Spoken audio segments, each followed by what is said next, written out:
چنانچہ جادوگر فرعون کے پاس آ گئے.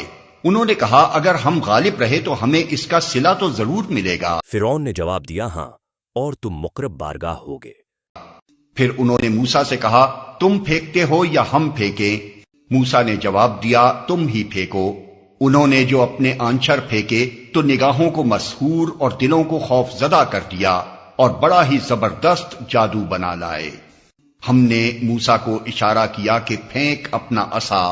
اس کا پھینکنا تھا کہ آن کی آن میں وہ ان کے اس جھوٹے طلسم کو نگلتا چلا گیا. اس طرح جو حق تھا وہ حق ثابت ہوا اور جو کچھ انہوں نے بنا رکھا تھا وہ باطل ہو کر رہ گیا. فرعون اور اس کے ساتھی میدان مقابلہ میں مغلوب ہوئے اور فتح مند ہونے کے بجائے الٹے ذلیل ہو گئے.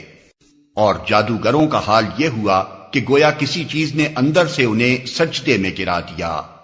کہنے لگے ہم نے مان لیا رب العالمین کو، اس رب کو جسے موسیٰ اور ہارون مانتے ہیں.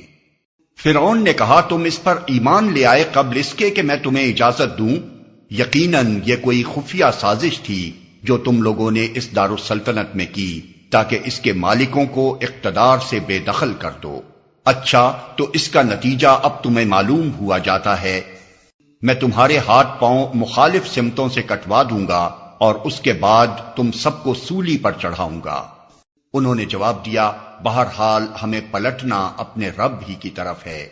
تو جس بات پر ہم سے انتقام لینا چاہتا ہے وہ اس کے سوا کچھ نہیں کہ ہمارے رب کی نشانیاں جب ہمارے سامنے آ گئیں تو ہم نے انہیں مان لیا. اے رب ہم پر صبر کا فیضان کر اور ہمیں دنیا سے اٹھا تو اس حال میں کہ ہم تیرے فرما بردار ہوں.